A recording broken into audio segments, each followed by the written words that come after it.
tuned in to the Steve Gunner Podcast. Get up, it's the Steve Gunner Podcast. My man, Tarry Summers, man, how are you? What's up, Steve?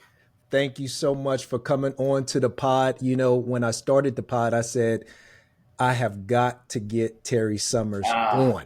I have got to get Tarry Summers onto this podcast. Not just because you have built an extraordinary businesses, I must add, but in addition to that, just the human being that you are, the father that you are, the husband that you are, the leader that you are amongst so many people. Really appreciate you, my brother. Yeah, hey, I appreciate the little intro, man. I could sit here and say the same stuff about you, man, but I really appreciate the kind words. Look, man, first, let me throw this out there. You and I, we went to school together. We went to college. Yes, sir. And we played on a football team together. And you played fullback, oftentimes blocking for, and damn good blocks, by the way, for Mr. RJ Meadows. Remember him? Yeah, man. And one day in practice, I'm playing corner. Oh, here we go. And Coach Dean Paul says that I'm supposed to come on a corner blitz. Now, it just so happens that you guys decide to run a sweep and you come out and you make a block on me. And dude, it was harder than what it should have been, Terry. Much harder than what it should have been. Bro, I was so pissed at you. I never said nothing about it. I never even showed it. I just, went back to the huddle, brushed it off. But I thought to myself, this dude, he just blasted the shit out of me. So I think that's just a testimony of how you are in life. Am I right about that? Hey, man, no, you know what? I always hated going hard in practice, man. I hated it.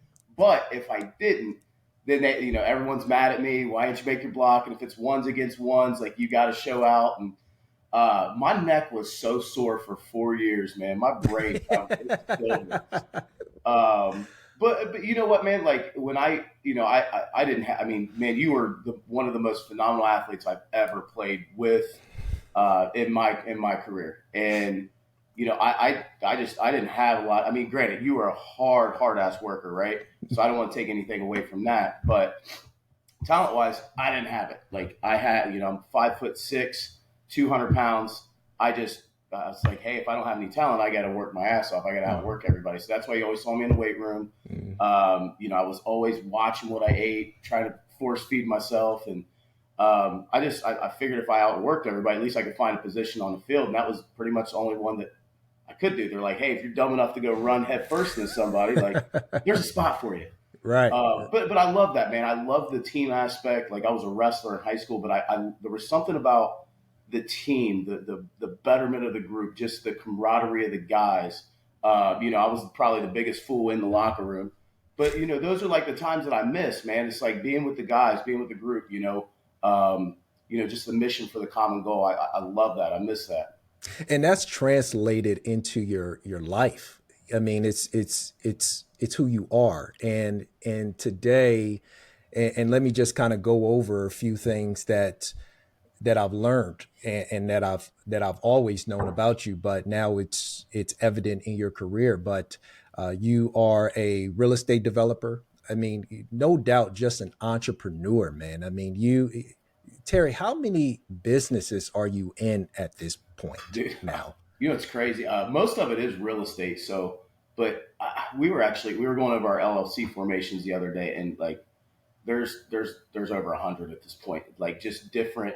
And granted, some is like, we've got this 5 properties in this one, this commercial building in this LLC, the construction company, the gym, management company, property management company, education company.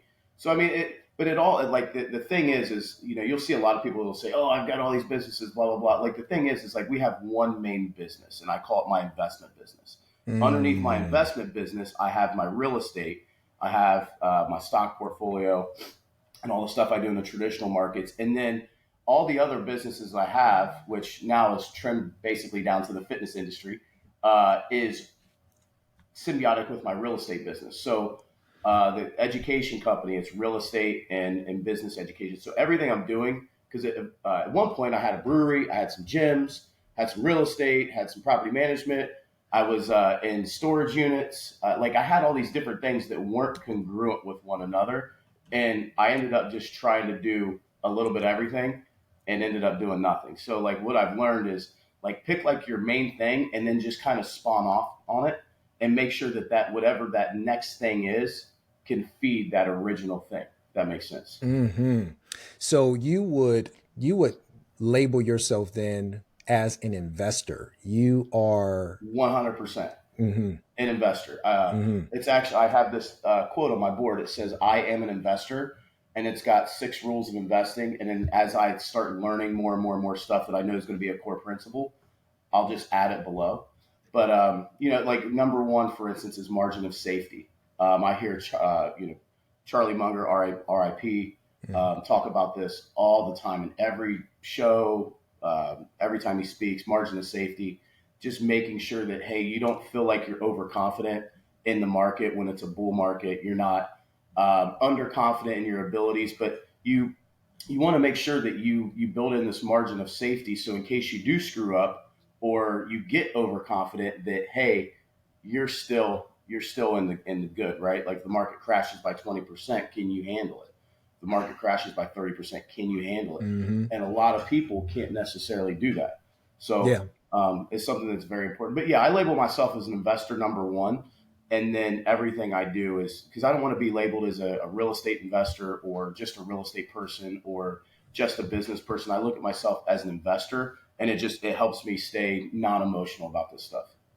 That is beautiful. So to that point, when you're going through your process of analyzing or evaluating whether it's property, businesses, what's the first thing you're looking for when it comes to making a good investment? So I'm going to go back on the original thing I just said.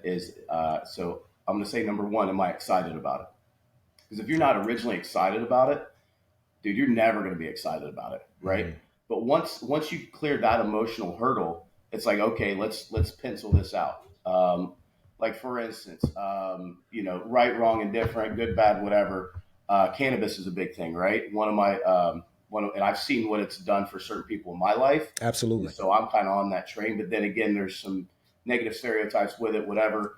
One of my buddies is investing in it's kind of a dispensary here, but just being able to have like having that headline risk, it was one of those things like I was excited for him for it, but it just wasn't for me, Hmm. right? I don't want it just for the risk return of it just isn't it didn't really make sense. Um, and it didn't really make sense for me for what I'm trying to do either as an investor, and it didn't really fit into my box. So like we can say, oh, this is a great idea. We want to jump on it. Like crypto is a great example, right? Like everyone has shiny object syndrome when, the latest crypto dropped. I got caught in that. I lost a bunch of money, right? Hmm. But you have to like, once you clear that emotional hurdle, you have to say, okay, does this pencil out? Am I just trying to sell myself on this? And like, one of the things I always say is try to kill the deal. So like, Mm. once you get excited about it, do everything you can to try to kill that deal. If you can't kill that deal, it's a good deal. Oh, that's heavy. That's good. So, like with a That's. property, for instance, if one of the things that I always do is I say invest in path of progress. Like if there's cranes nearby, I want to be nearby, right? Hmm. So I look at it as almost being a wave rider. I'm not creating the wave. I'm just finding the wave, surfing on it, and getting off that wave before it crashes. So Hmm. that's kind of one of my real estate investing philosophies. But if I'm trying to justify that an area is on the up and up, right? Like, because we don't want to invest in areas that have no government dollars behind it, and they don't have private money behind it. So I'm looking for those two things. I want to make sure that the city or the state is invested in these areas, like opportunity zones, for instance, are Hmm. great areas to invest in because now we have government intervention, right? And we've got private capital that's flooding into those areas, and they're areas that now people want to be. So, I don't want to try to justify something in my own head. I'm looking at, I'm just kind of looking at where things are going. And Mm-hmm. so I don't know. I digress on that, but those are just some things I'm looking at with deals and especially in the real estate business. I want to go back and underscore something that you mentioned a few minutes ago, which was you look to stay within your box, so to speak. I believe Yeah, that's the way that you put it. And so I presume that would be a close analogy to say, an investor circle of competence. What do you understand? Is that where you going with that whole idea? And the yeah, reason I for asked sure. that, Terry, Like is because yeah, you know for instance, when I'm speaking with a number of, oh, go ahead. I'm sorry. Go ahead. no, go ahead, man. No, I Go was ahead. going to finish. I was just going to say when I'm speaking with a number of athletes, pro athletes in particular, one of, they're making a lot of money and, they're just looking for something to put money towards sometimes, but Yeah. don't quite understand it. But would love for you to sort of kind of color in those details if you don't mind. For sure, man. Dude, I see this so much, especially being in Columbus, Ohio, Ohio State. Yep. NIL.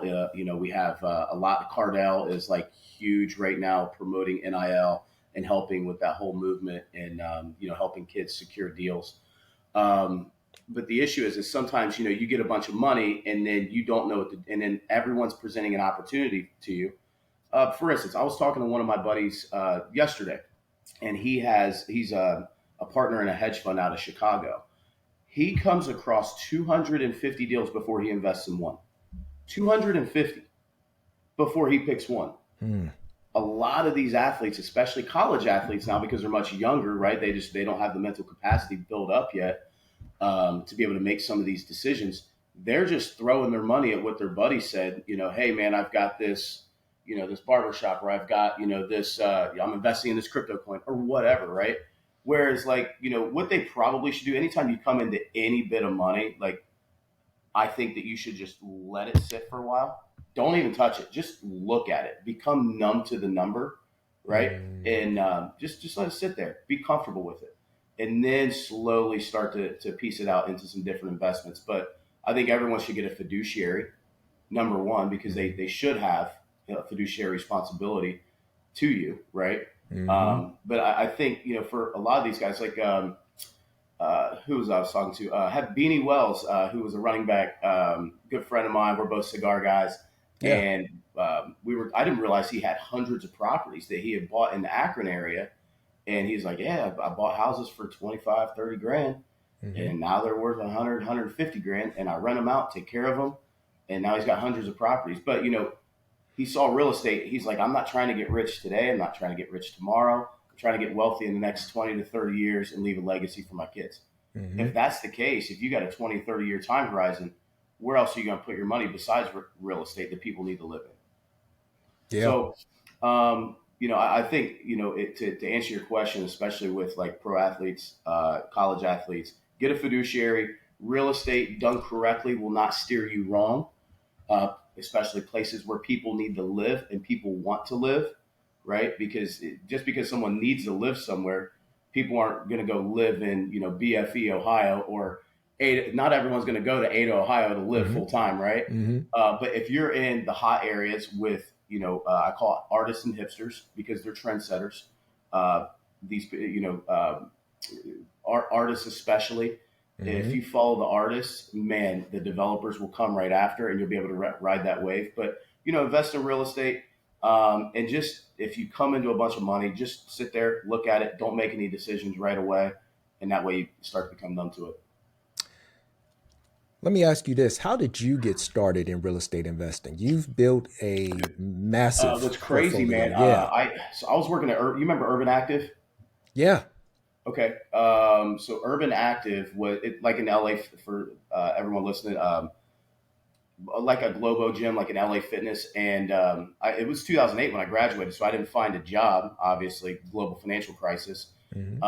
I just thought I sucked because I couldn't find a job, but really it was kind of a combination of things. I wasn't great, economy wasn't great. But one of my this guy I met, he had said, "Hey, if you remember my name the next morning, I'll give you a job." And I was like, "All right, great." And I heard these stories like if you work like 12, 14 hours a day at Urban Active, you could make like 50 or 60 grand a year. And I'm like, done, dude. I'll do anything right now. I got these student loan payments coming up. So I ended up working my way up in that company. And my first year, I made like $55,000, which, for a 23-year-old kid, That's a good lot money. of money, Yeah. of money. Now, granted, I was working, I had to get to the gym early. The gym business. You get there early in the morning. You don't leave till 9 or 10 at night. And then I I'd went on a trip to South Florida. Long story short, it was like the first day I've ever had in my life where I just kind of watched the sun go up, snorkeled in the morning, had some Mai Tai, some margaritas, met a bunch of random people, sat out by the pier, watched the sun kind of go down. I'm like, man, this is sweet. And I'm like, I got to figure out how to get more of this. And just so happened, my very first mentor that next week when I came back, he had like 30 some houses and he was a landlord. And he's like 55 years old, but great life, very frugal human being. But man, he had time freedom. And I never really had aspirations to go and have the mega yacht or have the giant mansion or any of that stuff. I've always been a big family guy and have understood what's really important in life is the people in life, not, the things and stuff and all that. But I wanted more time. And so this guy had exactly what I wanted, and he invested in real estate. He's like, look, it's just as long as you buy real estate and you just hang on, you never sell, you'll always continue to make money off that piece of real estate. And so that was in 2010, 11. And I bought my first property. It was an FHA house hack, which means you put 3.5% down, which for me was like $5,000. Cleared out my bank account, so I'm left like $0. Went in and rehabbed it myself. Spent like $5,000 plus a lot of sweat equity over the next 6 months. So that house I bought for $79,423, appraised out at $128,000 when I was done. So I did a cash out refinance, which means I borrowed 80% of the new value of that piece of real estate, which is $101,600. The difference between $101,600 and 70, because I had to put $5,000 down, we'll call it $75,000. It was like a $27,000 check that I got.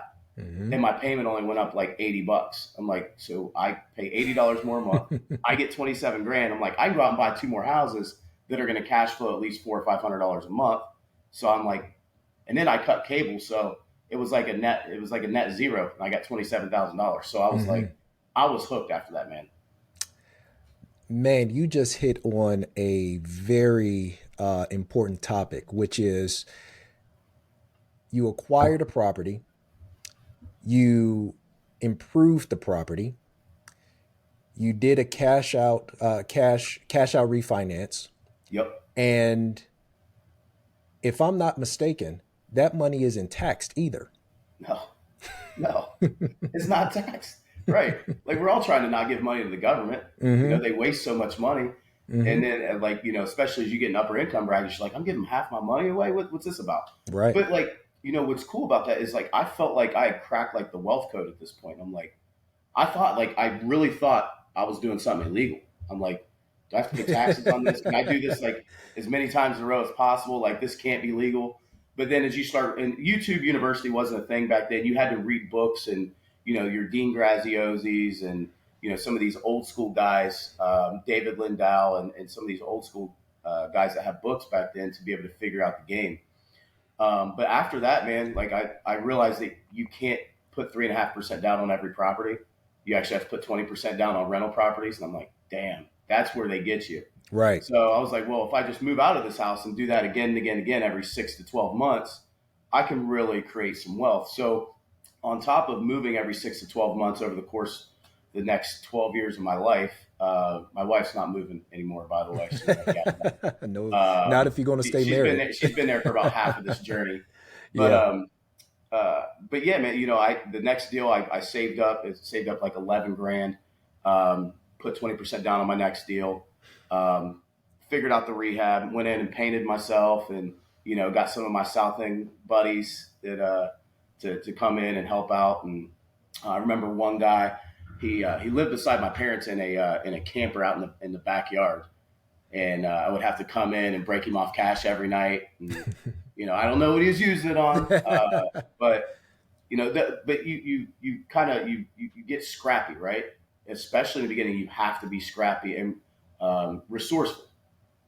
I can't pay a construction company right now because I don't have any money to pay a construction company. Okay, so you might have to deal with, going to someone's camper at 11 o'clock at night, breaking them off some cash, so then that way they show back up at 9 o'clock the next day. So I think there's something to be said for that. But I bought like the next, gosh, what was that? 14 properties after that over the next 3 years, and use some creative finance on one of them. One of these deals, there was a new hard money company because hard money in 2013 did not exist. There's a new hard money company I used on one of them. There was one of them, a bank had a foreclosure, and I just happened to be financing with the bank, and they basically deeded the property to me for like $2,000. Another bank, so you learn to get resourceful and learn how to finance things, using other people's money, creative financing, those types of things. But once I had those, man, I lost my job at Urban Active. Well, I was going to lose my job. Let me rephrase that. And I left right before they fired everybody, like the month before. And I knew in order to continue to get finance for all these rental properties, I was going to have to get a W-2 job in something very dependable. So that way the bank could look at my W-2 and say, oh, this person's financeable, this person's bankable.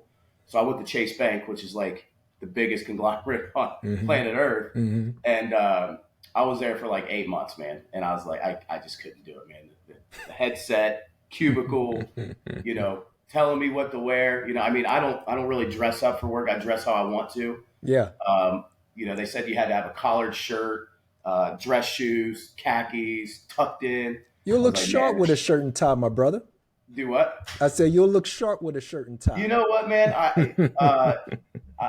don't deny that, but not every day, man. Not every day. It's not my thing.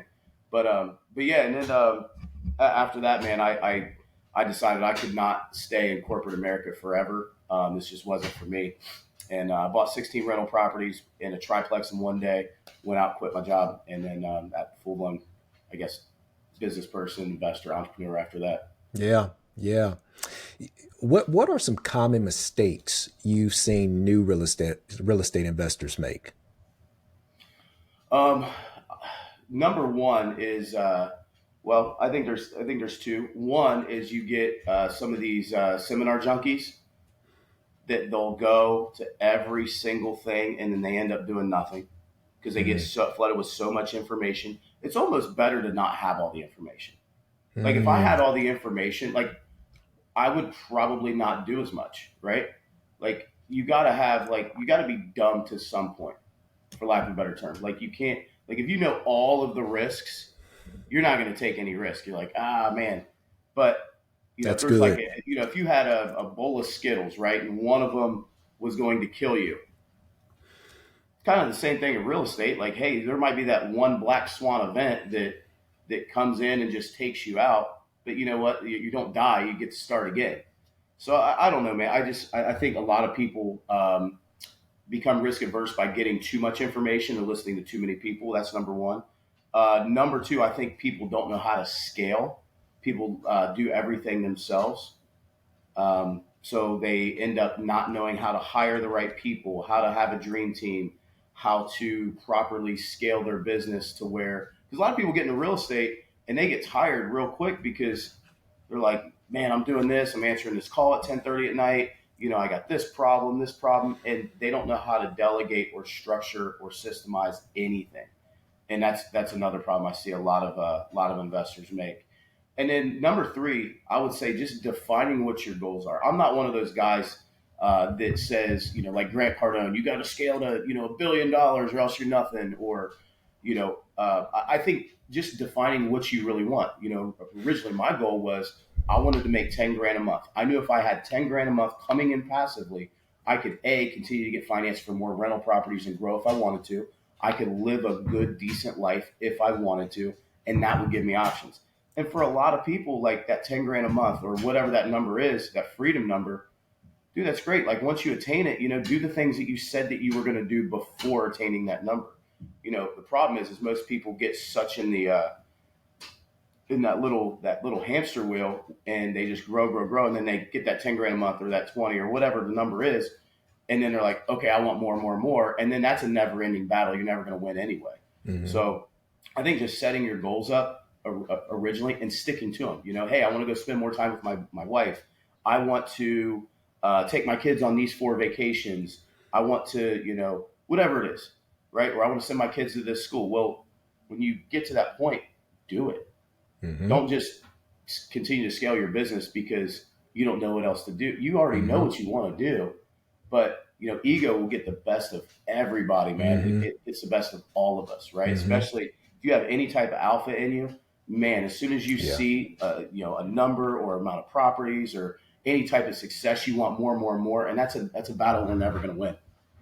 When it comes to the topic of scaling, at what point does it make sense to begin delegating? If I'm a young investor, I'm just getting started. I don't know. I bought a few properties to this point. At what point do I really start to think about delegating responsibilities to other people? When you're tired of it. If you're tired of it, then why would you? Why wouldn't you hire a virtual assistant, even part time, right? Or start removing things from your plate. I mean, originally we talked off air, but like originally we get in this business for time freedom. Mm-hmm. It's like, okay, then I'm making more money, but I have less and less time. Well, you're going to have to pay a little bit of money to regain some of that time back, right? But if the whole goal is time, then you're going to have to remove things from your plate to other people, or buy a system or buy a software or use artificial intelligence. I mean, these tools are out there and they exist. I mean, at this point, in our business, just in our property management business, I think we spend $6,000 a month on softwares just to keep everything going. And that's just in our management company. But without those, I would have to have another probably 2 to 3 people, and if you're paying those people 100 and I don't know, let's say you pay those people $60,000, $70,000 a year, you do the math. It makes more sense to have that software. And now I can pay my core people more money. They take more of a vested interest in my business. But, you have to make these investments as you scale and grow, whether it's a system, people, processes, whatever it is, or even like the easiest thing, man, is just hiring a virtual assistant, even if it's part-time or even if it's for a project basis, That's good. That's good. I noticed you got a group called Scalers Only. That, first of all, that's an awesome name, by the way. I appreciate it. But can you talk a little bit about that group? What's the mission of it? What's the purpose of that group? Yeah, for sure, man. So Scalers Only, it's taking you to 100 units and beyond is what I say. So what I noticed, and again, I'm not like in the guru space, the guru world. I'm not on that whole like guru train, whatever. But for what I was looking for originally in this business was finding some type of program or mastermind that focused on building wealth through rental properties and actually scaling that, right? It seemed like a lot of people were, coaching, wholesaling, flipping properties, but no one's really coaching and teaching owning rental properties. And I think mainly just because it isn't sexy. The couple $100 a month you make every month is not sexy compared to the 30 or 40 grand you might make flipping a house, or, people posting the wholesale checks that are 20, 30 G's. That's more sexy than, the couple $100 a month on rental properties. But, if you did the math on owning rental properties, you'll be far wealthier over the 5-year time frame than you ever would wholesaling that property. I've never met a wholesaler that says that they didn't want to get into rental properties. And I've never met a rental property guy or girl that said, man, I wish I would have just kept wholesaling. I wish I would have just kept flipping. No one has ever said that owns rentals. So anyway, so Scalers Only is, the systems, the processes, the people, and we all have different skill sets as human beings, right? You have different skill sets. I mean, even talking about in football, right? We both got different skill sets. You're going to have to build your business around your unique abilities and your skill sets, right? So, it's not like a one shoe fits all or one size fits all in any business, because you have to be the leader that you were destined to be. and you have to fill in the pieces of your business based on who you are as an individual. So, we do a weekly call. We meet up 2 or 3 times a year. The community is right now. I think we have 43 guys in the community, and so we have the kind of like the upper level program where we actually go through each individual business on a weekly basis, hold each other accountable. And these are guys. Some guys own hundreds of rental properties. There's a guy that just rented office space from me in my office that's in that group. He's got 4 properties, but the guy is just, that he's got that grit, determination, and attitude to make it happen. Um, and he's getting out of the wholesale flipping game into rental properties. The other thing that I am starting next quarter is it's $99, and that's it. And it's a weekly call. We go through 52 different calls once a week where you're going to learn a different facet of the real estate business. So, like, for instance, you want to learn about taxes. Cool. We have a tax call. You want to learn about, construction materials. Cool. We're going to go over our SKU book. We're going to go over all of our materials, the things that we use, and how to create your own SKU book. You want to learn about how to get community bank financing. Cool. We have a call about community bank financing, but it's a $99 thing. It's 1 hour a week, and you basically get 52 calls for the year. Terry, So how would people find this program? How would they sign up follow for it? follow me on social media. Something that we're developing right now, but we're launching that on April 1st. And social media at Tarry Summers. At Tarry Summers. Yep. Got it. Very good. TARRY. Yes, TARRY. So that's something I'm super excited about, man. And for me, one of the reasons of developing the community was, at the price points I'm charging, it's a net zero for me, but it's the relationship capital that I make with these guys. These are guys that I lend money to. I can trust them. They're following my systems. I know they know what they're doing. These are guys that bring deal flow into our business. These are guys that we're going to do and partner on big shit later down the line. So I'm developing these relationships and these deep relationships. I'm not trying, like, I don't know. I'm done with being the yes man and just networking and trying to, have a little bit of everybody. I want to have a community of people and just a close knit group and really connect with people, man. Yeah. It's much more fulfilling that way. No one wants to win on an island by themselves. You want to celebrate with people that you came up with and people that you're helping. And it's kind of part of the real estate journey or the entrepreneurial journey. Like, there's someone that helped you, right? There's mentors that you've looked up to in your life.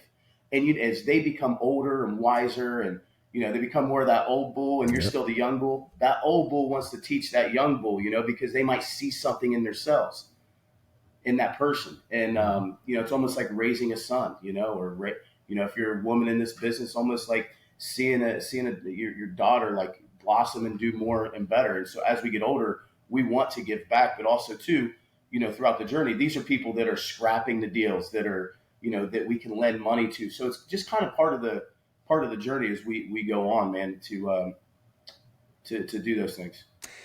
As you continue to talk, I really want to highlight the importance of hard work. It seems like you keep going back to this idea of grit, working hard, building the right connections. How much of building a real estate portfolio or building a business, even, I view it all the same, essentially. How much of it is working hard and how much of it is intelligence?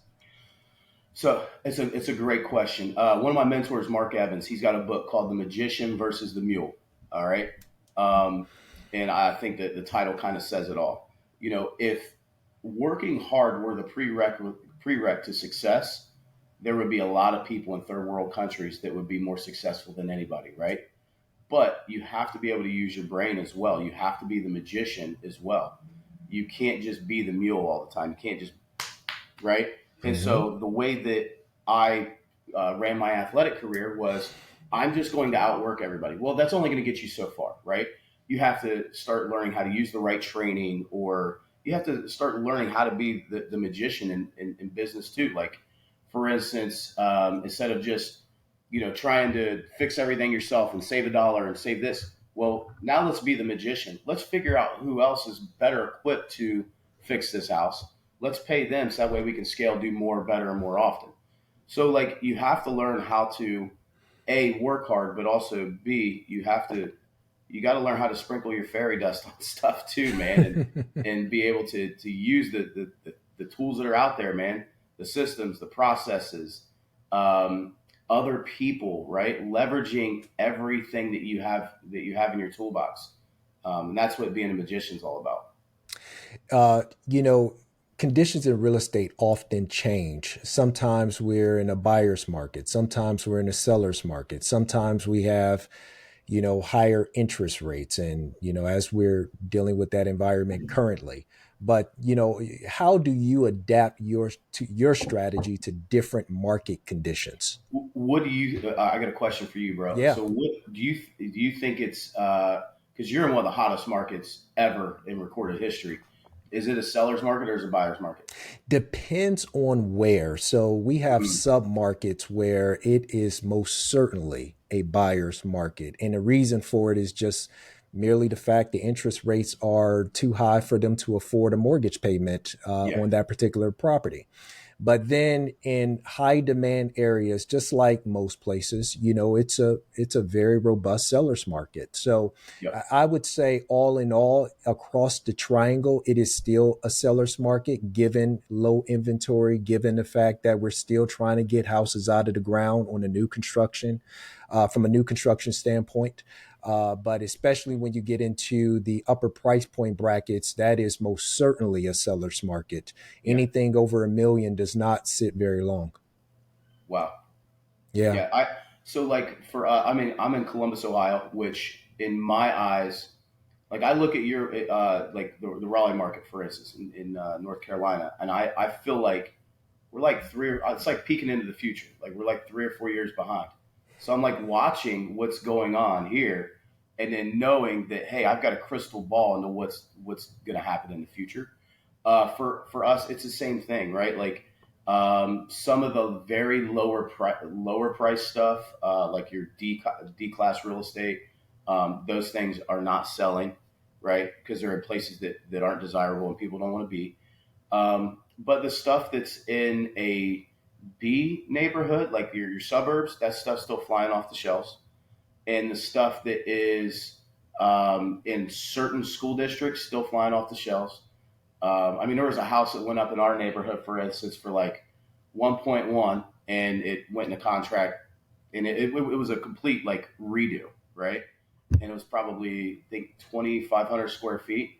Um, but like complete redo, and it there's multiple offers. So like I Hmm. think it just depends on neighborhood and price point. But when there's again where it's in areas where people want to be, that's why I always say people need a place to live, but where do they want to live? If Mm.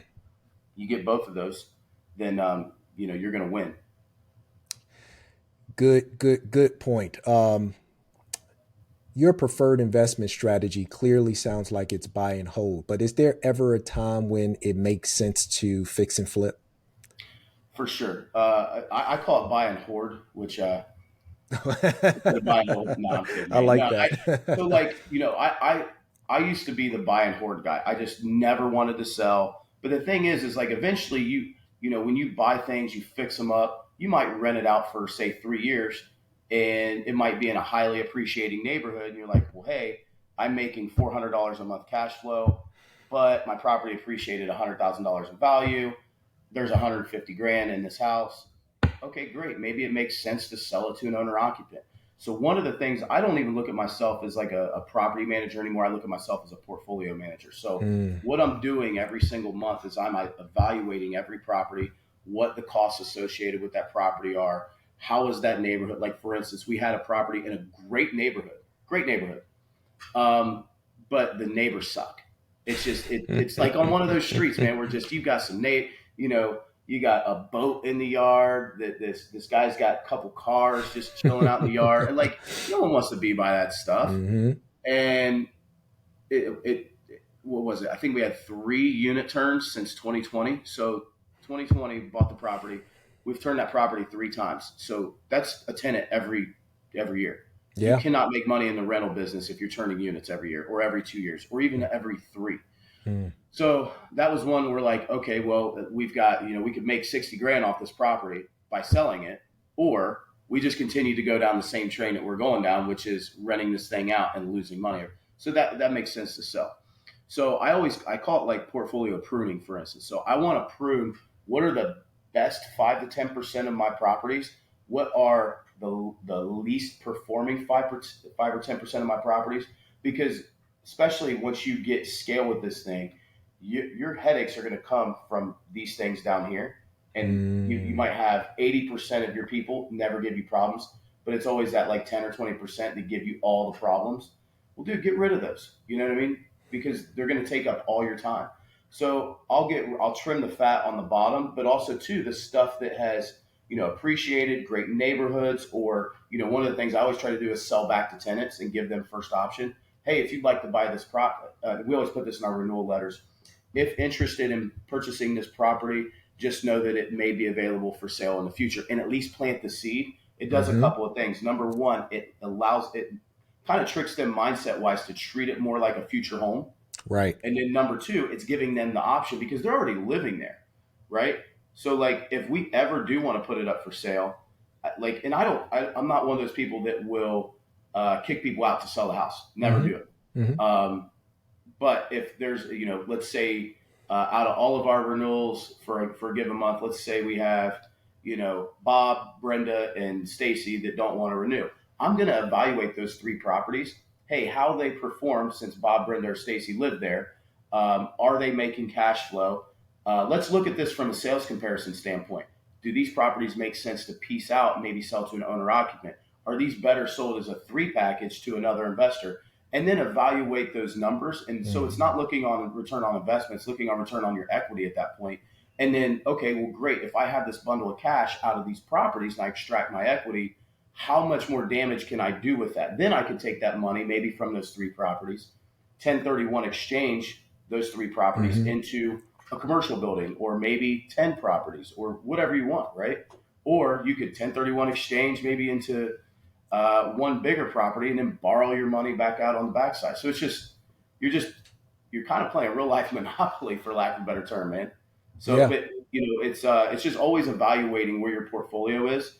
And the last thing I'll say on the fix and flip side is, especially in a rental business where you're dealing with margins that are super slim, I think it's always good to sell houses here and there to be able to get those pops of cash into your bank account, to be able to, like, if you've got a roof, hot water tank, furnace, sewer line, and all these catastrophes that happen in 1 month, where are you going to come up with the cash? Because it's not going to happen from cash flow. So that's why it's important to sell some properties here or there, or have some active income as a real estate agent in the construction business, some other real estate trade, so that way you can make some of this active income to be able to plug back into your passive income business whenever shit hits the fan. Yeah. Yeah. Great. Long-winded answer, man. No, that's great insight. Great advice.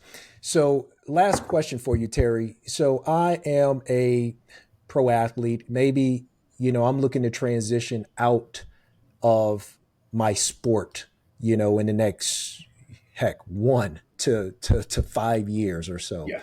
What should I start to do today to prepare myself for that transition from an investment standpoint in real estate? For sure.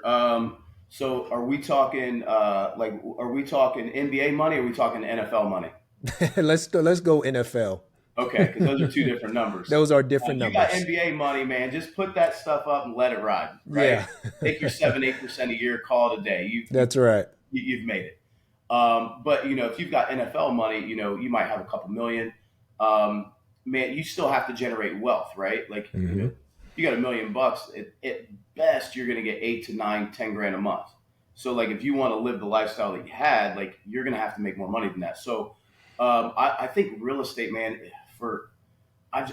the guys that have done well, especially from Ohio State, like your Terrell Pryors or Maurice Claret, Beanie, like these guys are invested in real estate. And so I've seen so many people do well with that vehicle. and it's tried and true. You don't have to create anything. You don't have to reinvent the wheel. You have to do what people have been doing since recorded time. I mean, the real estate business is so simple, man. It's like you buy a property a little bit under discount, you force the appreciation by renovating it, you let someone live in there, take your passive income, put some bank financing on it if you want to. It's just a very simple business, man, and it's tried and true. So I would immerse myself in any real estate podcast, YouTube University on real estate. Um, you know, but these guys that have some money, like, you don't need to start a wholesale business. You've already built the cash, right? So you don't need to go and fix and flip a bunch of properties, but you need to buy some stuff to hang on to, right? It's wealth preservation, and it's going to give you some cash flow. So you've already made the money to the point to where you can kind of skip the wholesale step and the fix and flip step, but just learn how to own rental properties. In any books, masterminds, podcasts, networking events, all those types of things. And especially if you've played, like, people want to talk to you, man. People want to pick your brain about whatever, pick their brain as well about what they know in the real estate space. And, if you're good to people, people will be good to you. One of the things I'm big on is banking favors. So, if you find the guy or girl that's in your market that's absolutely crushing it, lock arms with them, man. See how you can help them. Maybe they'll help you. Like anybody, man, get them into it. Find someone that's going to kind of drag you along for the ride and help you out. So that's what I would say. I love it. I love it. Tarry Summers, thank you so much, my brother. Thank you so much. Please go and follow Tarry Summers on Instagram at Tarry Summers. That's Terry with an A. That's Terry with an A. T-A-R-R-Y. I don't know why, man. I don't know why. My dad's Terry, Tarry, but I don't know. It's just the way it is, man. Sticks out though. I love it. I love it. Appreciate you, my brother. All right, Steve. Hey, appreciate you, man. Yes, sir.